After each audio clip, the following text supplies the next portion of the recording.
Hypotension क्या होता है? चलिए आइए आज हम लोग हाइपोटेंशन के बारे में जानते हैं कि हाइपोटेंशन क्या होता है। ब्लड प्रेशर के कम हो जाने को ही मेडिकल टर्म में हाइपोटेंशन कहते हैं। जो आपका नॉर्मल बीपी होता है वो 120/80 mmHg होता है। हाइपोटेंशन होने पर बीपी कितना हो जाता है? हाइपोटेंशन होने पे जो आपका बीपी होता है 120/80 mmHg से कम होकर 90/60 mmHg हो जाता है या फिर इससे भी कम हो जाता है। हाइपोटेंशन के कारण क्या हैं? तो हाइपोटेंशन के कारण की बात करते हैं। सबसे पहले आपका फिजिकल वीकनेस, शारीरिक कमजोरी है तो इसकी वजह से भी आपका बीपी कम रहेगा। सेकेंड नंबर पे आता है डिहाइड्रेशन तथा टाइम पर भोजन ना करना। अगर आपका डिहाइड्रेशन है और आप टाइम पे भोजन नहीं कर रहे हैं, ये भी आपका हाइपोटेंशन का कारण है। थर्ड नंबर पे है क्या आपका, थर्ड नंबर पे है अधिक फिजिकल तथा मेंटल वर्कलोड। अगर आप बहुत ज्यादा फिजिकल और मेंटल वर्कलोड ले रहे हैं तो आपका क्या रहेगा, बीपी कम रहेगा। फोर्थ नंबर पे है फास्टिंग। अगर आप व्रत रह रहे हैं, फास्ट रह रहे हैं तो इसकी वजह से भी आपका ब्लड प्रेशर कम रहेगा। हीमोग्लोबिन की कमी, हीमोग्लोबिन की कमी होने के कारण भी ब्लड प्रेशर बहुत ज्यादा कम हो जाता है। ये सब आपके हाइपोटेंशन के कारण है। हाइपोटेंशन कितने टाइप के होते हैं? हाइपोटेंशन जो होता है वो 3 टाइप का होता है। सबसे सबसे पहला जो होता है वो आपका सिम्टोमेटिक हाइपोटेंशन होता है। सेकेंड नंबर पे जो आपका हाइपोटेंशन होता है वो इसेंशियल हाइपोटेंशन होता है। थर्ड नंबर पे जो आता है ऑर्थोस्टेटिक हाइपोटेंशन होता है। ये तीन आपके हाइपोटेंशन के टाइप हैं। फर्स्ट नंबर पे सिम्टोमेटिक हाइपोटेंशन, सेकेंड नंबर पे इसेंशियल हाइपोटेंशन और थर्ड नंबर पे आपका ऑर्थोस्टेटिक हाइपोटेंशन। सिम्प्टोमेटिक हाइपोटेंशन में क्या होता है? सिम्टोमेटिक हाइपोटेंशन में आपको ब्रीथिंग मतलब कि सांस लेने में परेशानी होगी।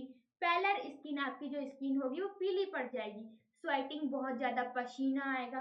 पसीना आने के बाद आपको बहुत वीकनेस लगेगी। और कभी कभार तो ऐसा होता है कि बीपी कम होने की वजह से जो पेशेंट होता है वो अनकॉन्शियस हो जाता है, मतलब कि बेहोश हो जाता है। ये सब आपके सिम्टोमेटिक हाइपोटेंशन के लक्षण हैं।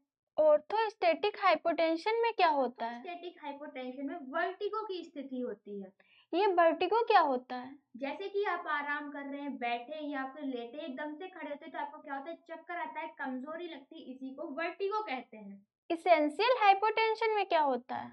इसेंशियल हाइपोटेंशन में कोई भी क्या होता है, रीजन नहीं होता है। 3% जो पेशेंट होते हैं उनको इस टाइप का ही हाइपोटेंशन होता है, मतलब कि इसेंशियल हाइपोटेंशन होता है। हाइपोटेंशन के लक्षण क्या हैं?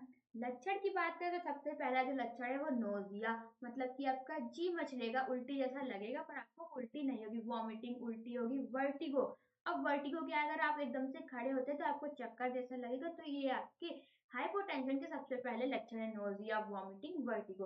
दर्द होगा, हेडेक होगी। थर्ड नंबर पे जो है वो आपका वीकनेस, बहुत ज्यादा कमजोरी होगी। और जब आप बीपी चेक करेंगे तो आपका बीपी जो होगा 120 mmHg, मतलब कि नॉर्मल ना होके 90/80 mmHg आएगा। तो ये सारे आपके लक्षण हैं। ट्रीटमेंट क्या है?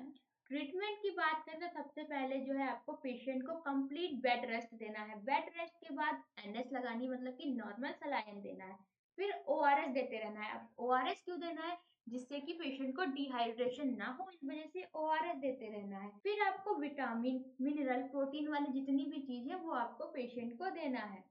अगर हाइपोटेंशन के कुछ सिम्टम्स लग रहे हैं तो कौन सी मेडिसिन देना चाहिए? जैसे जैसे कि नोजिया, वॉमिटिंग होने पर?